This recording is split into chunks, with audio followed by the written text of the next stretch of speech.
Come closer to the mic. Come close to the mic. God. Yeah, that's all. Yeah, I'm not editing any of that out. Okay, that's good. That might be kind of gross. That might be kind of gross. What would you say is typically British crime? What would you think of when you think about typically British crimes? Arson. Okay. Nothing else? Vandalism. Or maybe like... Okay, I can do that. It ain't picking up shit. Or maybe shoplifting. Okay, Jesus. But yeah, that's pretty much it. Actually, acid attacks, they don't cross your mind. A new thing. That's like a 2018 maybe and 2017 thing. Mike wasn't picking up anything what he was saying. He was saying it was a pretty new crime, so like 2017 and 18. And he ain't wrong about that one. Or is he? Because today we're talking about acid attacks in this minisode. And that is the most light-hearted thing you will hear so far, because this one is grim. It's one of those things that, just lives kind of rent-free in my head, and I feel like I need to know more information on it. So I dug. And what I kind of realized is that the best way to structure these minisodes is in a way that I do a journalism piece, like that I do an article for a magazine, so answering the who, what, when, where, and why. So this minisode is kind of structured in that way. So you'll get the basics on the acid attacks, and then obviously I'm gonna go through from the NHS website what you should do if you are, God forbid, to suffer one. Because a lot of people get that one wrong as well. I'll go through some famous cases here in the UK. So, you'll just be generally knowledgeable a bit more about acid attacks and what to do and what motivates them. After listening to this minisode, did I do my intro? Probably not. Hey! I am Maya. This is by all means necessary, and this is a minisode which usually picks up on patterns on different things that live rent-free in my mind. And this week we are going proper morbid on it. The inspiration behind it, I listened to one of the recent Red-Handed episodes on a case of Naomi Oni. Definitely would recommend, because again, a lot of podcasts don't cover acid attacks. And it did answer some of these questions, but then I really wanted to do something that answers like all of the ones that I have in my head about these attacks. So, what are the acid attacks? They sometimes have this posh name of vitriol attack or vitriolage, just because in the old times they used to call it that, but it's the form of violent assault, which involves the act of throwing acid or just similarly corrosive substance onto the body or face of another person with the intention to disfigure, maim, torture, or kill. Notice how kill is the last one here, so that's sort of the least intended purpose. The most common types of acid used for these effects are sulfuric or nitric acid. Hydrochloric acid is sometimes used, but it's much less damaging, and people here really want to damage how you look. That's the whole purpose of it. Now, something that I didn't know and comes in the next line is that the aqueous solutions, so the ones that have strongly alkaline materials and that you use stuff like to scrub the toilet, or stuff like caustic soda, because that thing has sodium hydroxide, are used as well. Particularly in the areas where some strong acids are controlled substances. So where the government kind of tied the knots and was like, yeah, you can't actually buy this much of it. Caustic soda is gonna pop up again in this story, weirdly enough. As to where, according to researchers, countries associated with acid attacks typically are Bangladesh and India. Those are like the ones with the highest number of cases. Nepal, Cambodia, Vietnam, Laos, UK, we made it yet again, guys. Kenya, South Africa, Uganda, Pakistan, and Afghanistan. So in a country like Bangladesh, it's nothing new. The country actually reported 3,000 acid attacks victims since 1999. The peak of it was 262 in the year of 2002. And in countries like Bangladesh, the motive is most prominently gender discrimination. So male to female ratio is 0.15 towards 1. Another report reports that 82% of acid attack survivors in Bangladesh are women. In India, again, we have the gendered aspect of these attacks. And although Bangladesh is the only country from where I've read where the reported cases are dropping, India is not. In India, it's been increasing in the past decade. And the cause is usually rejected proposals, rejected marriage advances, and just in general violence against women and girls. I feel the general motto of this episode is that fucking telenovela moment. In every telenovela, you would have this moment where it would be like, if I can't have you, no one else will. And you're like, wow, that's super dramatic. I see the text of the real life version of that. And it's like, you know, when you watch telenovelas, they're like, oh my god, this is the most jokingly moment. In real life, if somebody tells you that, get a restraining order. I'd say get a restraining order against them, against everybody, all of their friends, all of their family, all of their associates on Craigslist and shit, because it's in most cases probably not gonna go well. Just tell you what kind of a problem this is. Globally, there's about 1,500 acid attacks every year. So that's kind of like an average, so it can be more than that. And why it's an average? Well, because it also goes unreported a lot of times. Because again, the countries where acid attacks are prevalent are also prevalently poor. So the main takeaway from this episode should be that acid is relatively cheap in any form, as it's usually cleaning products that you can buy and that can do the damage that you want. Whereas a lot of poor countries and like poverty-stricken ones don't actually have access to clear, clean water, which you would use as the first aid in these attacks. Now if we come to the UK and in general London is kind of the epicenter of the acid attacks in Europe. It's like employment rates, decrease in obesity, acid attacks are where we are thriving. So according to London Med Stats, they were on the rise recently. So in 2014, there were 166 attacks, and just 2 years from then, there were 454. 2017 was actually the worst for the acid attacks in London, and there was 465 attacks recorded. So all of these would be recorded as the assault by corrosive substance when admitted to the hospital. Some of the boroughs with the most reported attacks are Newham. Newham is always the worst on the list. Second place is usually Barking and Dagenham, then Tower Hamlets, Hackney and Redbridge. And when I read this, I live really, really close to one of those boroughs, and I'm slightly shitting myself, not gonna lie to you. Especially when I don't walk on the high street, but doesn't matter what street you walk on. As you're gonna realize also, I'm a woman, so there are just a lot more chances of me being the victim of the acid attack. Now on to the WHO. And according to London-based charity Acid Survivors Trust International, or ASTI, 80% of acid attacks are on women. And in most regions, assaults perpetrated on the females by males are often driven by that mentality of, if I can't have you, no one shall. So if you are in the UK, you are most probably familiar with the case of Katie Piper. That's the most famous case of an acid attack victim here for a couple of reasons. One is that she was already in the media, she was already a famous person when she was attacked, and the other one is that a pioneer surgery was performed on her to restore her face. So briefly, what happened to Katie is she met this guy online.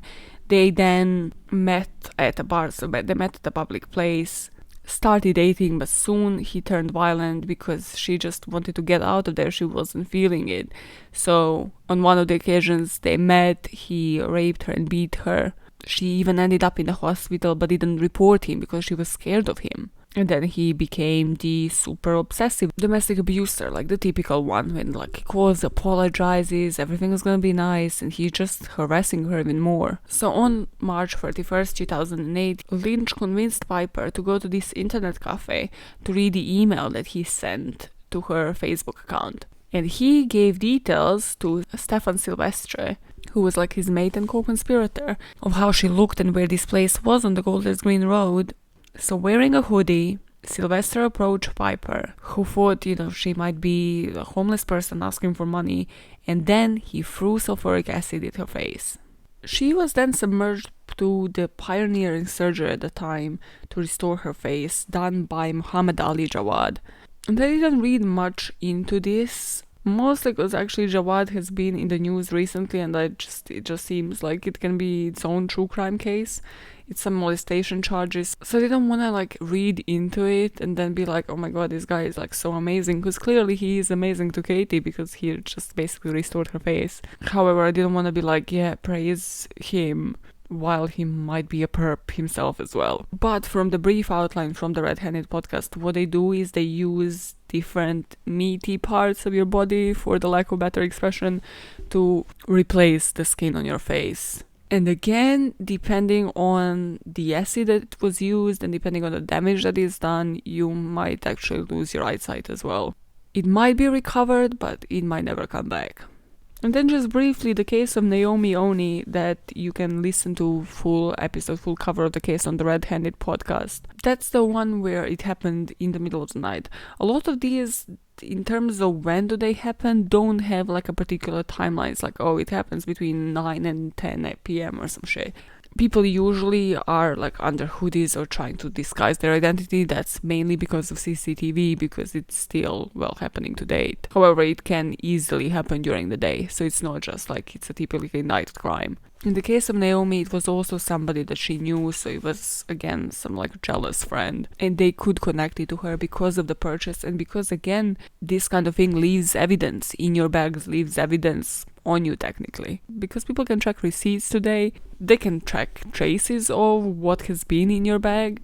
Just again thinking about motive, that's the one thing where thinking about like acid attacks compared to, I don't know, murders, vandalism, aggression, assault. This is a very short-lived crime, so, you know, personally when I think about acid attacks, I think of somebody with like mental health issues, that particular possessive mentality, domestic abuser mentality, because there's a lot of premeditation, there's a lot of times when you can stop yourself, like at the purchasing level, at the level of pouring it somewhere, you know, where you can easily then dispose of it in someone's face, of actually doing it and then getting off on what the victim is going through. It's just people that truly need to be looked at, like truly need some therapy. Luckily, in Naomi's case, she was really close to home and she lived with an aunt who knew exactly what needs to be done. So she ran home, the aunt like submerged her into just cold, clear water and was just pouring it all over the face, all over the burns, and used nothing else. It was just clearing her face with the clear water. When it comes to victims, it is usually, as I mentioned, females. And I found this interesting, and one of the sources, when in a lot of the sources, because I was looking at, you know, because, I don't know, for me, before I dived into this, when I thought of acid attacks, I was like, okay, I thought these were more random, but apparently not. They are a lot more personal than you can also think. They can be personal, but when they're random, the targets are people riding mopeds. So Deliveroo even had to issue a statement at the peak of this, like in 2017, to its drivers to be careful, you know, wear balaclavas if they can, like protect their face as well. Because if they are random, in the rare cases where they are random, it can be just somebody swinging acid from their car or just passing you by on a bike and just wanting to do some damage to your face. And in terms of perps, well, the London Borough of Hackney actually, they gave a statement when there was a peak in this, so 2016-17, and they said that the acid throwing has been adopted by urban street gangs in a way that they haven't seen them adopt anything in a really long time. And in this particular case, it is usually young men on young men, so the victims and the suspects are in large number males. So in the summary of who, if it is personal, the victim will most usually be a female, and if it is random and gang-related, it's usually a male-on-male crime. As for when, I couldn't find like any stats on what time of day or anything, so here's a bit of a history lesson. So remember how I said they were called vitriol attacks, because of course it's a French word that I can't pronounce. So yeah, the term that was coined was la vitriolesse. And it was coined because in 1879, 16 cases of vitriol attacks were reported as the crimes of passion that were perpetrated by women against other women. Jealousy will be the end of us, I tell you, listen. Even as early as 1915, these kind of attacks would make the news because the distraught mistress of a Prince Leopold Clement threw acid into his face and then killed herself. And this is why sensationalizing these kind of incidents would make for lucrative newspaper sales, even to this date. The first attacks in Bangladesh, again proving that this is nothing new back there, happened in 1967.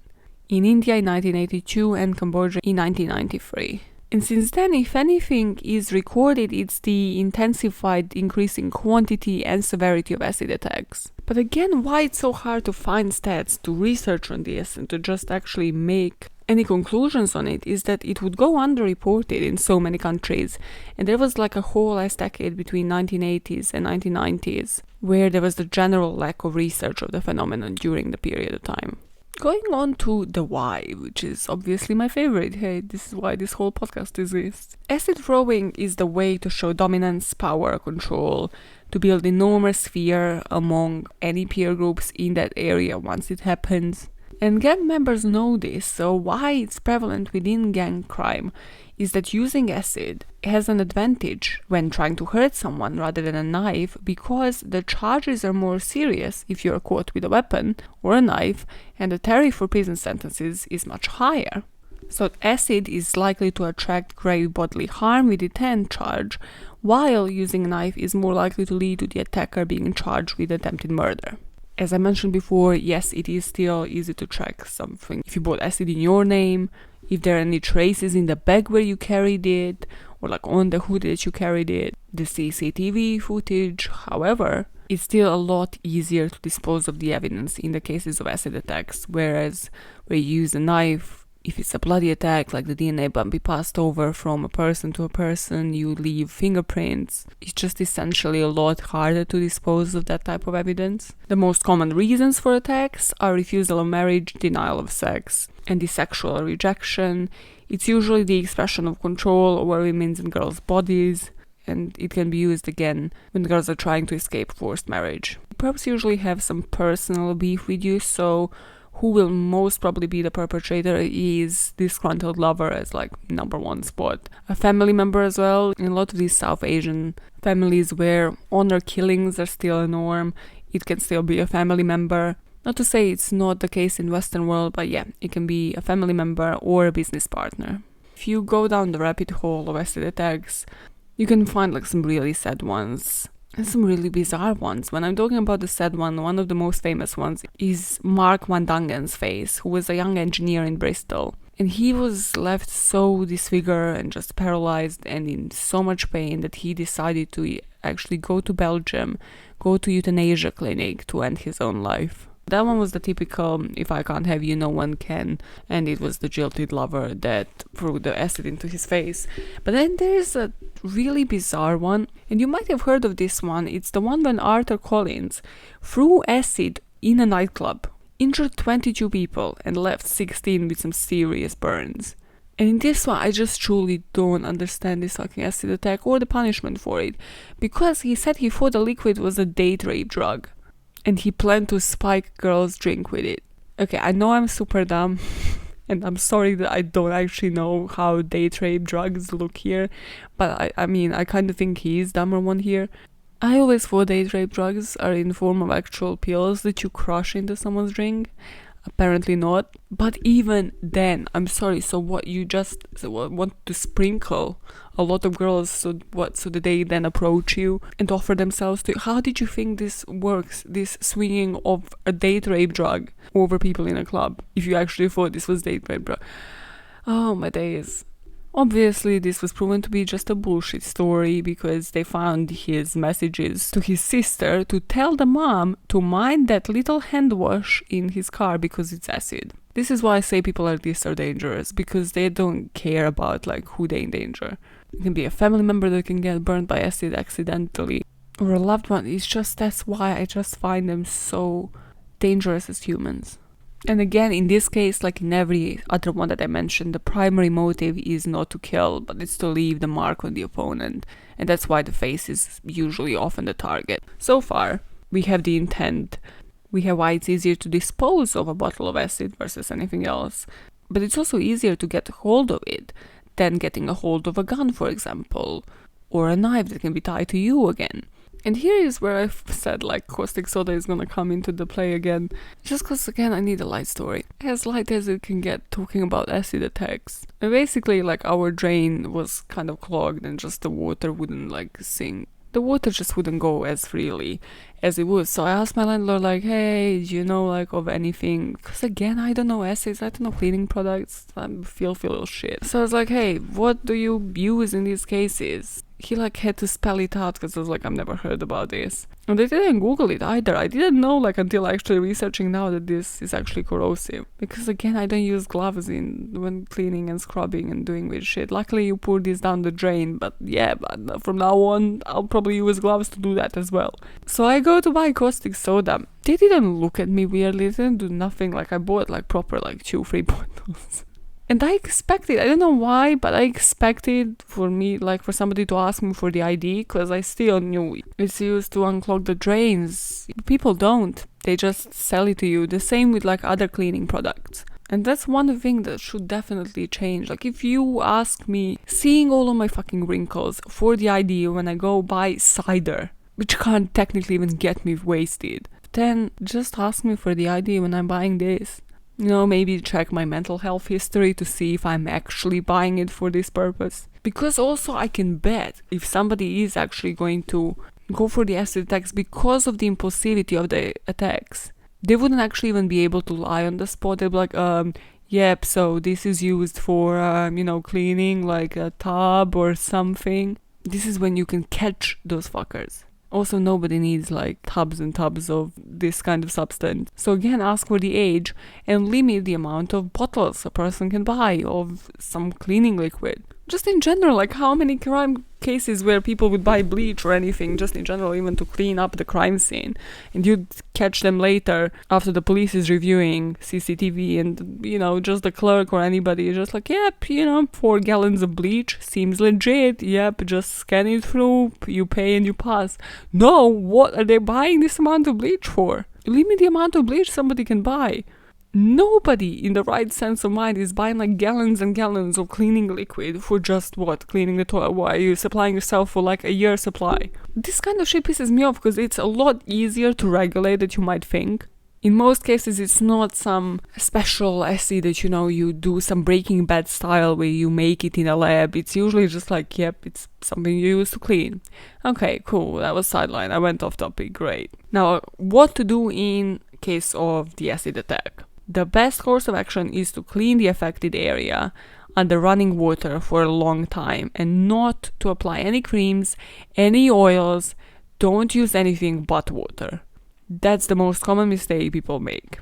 So after you call 999 to prevent from severe injuries from a chemical burn, try to remove any contaminated clothing. So if you have any clothing, if it got onto your body, but be careful to remove it with something, so with scissors or ripping it off and not trying to spread the acid because that's equally damaging. So you possibly cut away any clothing, any shirts, rather than pulling it over your head. Don't pull over your head. And again, as logical as it seems to wipe the skin, don't wipe it because you can contaminate it. This is from the NHS website. I'm not pulling this out of my ass. And stay on the phone with the 999 operator because they might be able to offer you advice. So, try to use water on the affected area without pulling on the skin and without potentially spreading it to the wider area. So just use it on the affected area. So what is done with regards to this? The summary of it will be really little. This part pissed me off. If anything, we should be looking to harshen the sentences the way people in South Asia, for example in Pakistan, are doing. So in Pakistan, the Acid Crime Prevention Bill has passed in 2011 and the punishment is life in prison. The same applies to Bangladesh, and this is the country where the specific effective legislation led to the drop of 20 to 30% in acid violence in the past few years. In countries like India, it's not dropping because for the acid attacks, you can get not less than 10 years, which can extend to life imprisonment and with a fine. But again, when you can get maybe 10 years, maybe even less, you're not deterred enough not to commit something like this. Now on to the UK. UK is gonna kill me. It's how they're handling COVID. That's kind of the level how they're handling these acid attacks. And again, personal opinion, but I think why they're handling it this way is because it's happening in the poorer parts of town. So East in general is a lot poorer than the West. If this was happening in Westminster, man, if this was happening near Buckingham Palace, you'd see how the bill would be passed that same day. Also, I woke up on that note. I woke up today and the Queen is dead was trending on Twitter again. I swear people here in the UK kill off the Queen 20 times a year for no reason. It's completely fake news and they just allow it to be trending. So, UK retailers are voluntarily stopping the sale of acids to under 18-year-olds. Voluntarily. Again, this issue is to physical stores, but what about online then? This is much harder to police. You can go on Amazon and get yourself a kill kit. Then there was this Offensive Weapons Act of 2019, which banned the sale of corrosive substances to under 18s and gave police extra powers to stop and search those suspected of carrying acid.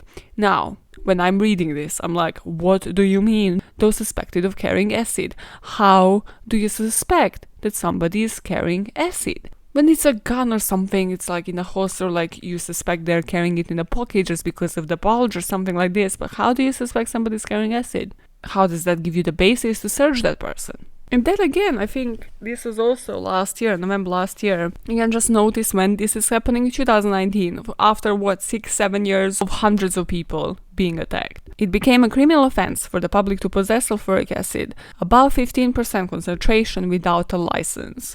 Offenders will face 2-year prison sentence and unlimited fines. I swear you get more if they catch you carrying weed. I swear I didn't check that, but I can swear. Also unlimited fines. This is not regulated. This cannot be joked with. Okay, for me personally, again, if you know the effects of the crime, if you know that like they're getting 3rd-degree burns, whatever it is, the victim is gonna need to get therapy, they're gonna have years and years until the rest of their life of just suffering, having PTSD about this attack. So if we know and can specify the exact effects, why can we not specify the exact punishment? Why can we not regulate this? Again, it's not a new crime. As I mentioned, it's been happening since early 1900s, but it has picked up in the last decade. I don't see people out there committing murder and then like that punishment not being regulated. This is as if it's like, oh, for murder, well, you can get anything from like 2 months to a fine, you can be bailed out, you can get a life in prison. It's kind of like, it just matters like which police officer gets you in the act or like which judge gets you in the act. Imagine if we were this lax about something like this. So in summary, what is really needed is more education and support, plus a regulation on sentences. There are different foundations. There's Katie Piper Foundation, Saving Faces Foundation. There's Action Aid for the South Asian communities, where you can also donate and like educate yourself and read on this. But I find this honestly to be a problem. Just the fact that I wouldn't even have known until listening to the podcast and then researching this myself, of like, what would I do in the case of acid attack? Because probably the most logical conclusion would be put cream on it to soothe it, because it would burn. It like would burn your face off. You want to put something cold that soothes it, but apparently not again. And that's exactly it. And not just that, Katie Piper's attacker got out after 9 years, even though he was technically supposed to get life in prison. So now victims need to live with this, not just the trauma of the attack, dealing with their mental health after this, just trying to continue with their life. But now they have to worry that the person who at first even threatened them, that if they can't have them, nobody else will, is now on the streets. What guarantees those victims that person suddenly changed their mindset and now suddenly they don't care about doing the same thing again or like going after them again? Also, I feel like I need to mention this, but if you listen to any of these cases, the tabloids will obviously piss you off. And I didn't even want to mention this, but the motive behind what the tabloids would say, the motive behind these attacks is usually to get fame. Yeah, because there are no easier ways to get fame than to like traumatize yourself for a lifetime. I had to mention this because it just made me so angry when I read this. Because if we are of that thinking, then we are just steps away, just going further away for trying to regulate this, trying to make these sentences tougher for the victims to move on with their life and to get the support that they can get, and for these perpetrators to get the sentence that they need to get and that they actually deserve for these kind of attacks. Until there's a regulation on sales and the alignment on sentencing, there will be no significant decrease in acid attacks. The silver lining of this story is that there are more resources and there's more education than there was 10 years ago. The victims are showing that their resilience and recovery will always be a stronger inspiration to the public than any motivation behind an attack could be. That's where I'm leaving you. Yes, to support this podcast, you can follow me at BAMPod on Twitter, Instagram, and Patreon. You can subscribe to the BAM Podcast YouTube channel and get the merch on Redbubble and Teespring. Until the next one, stay safe and keep making the world a better place.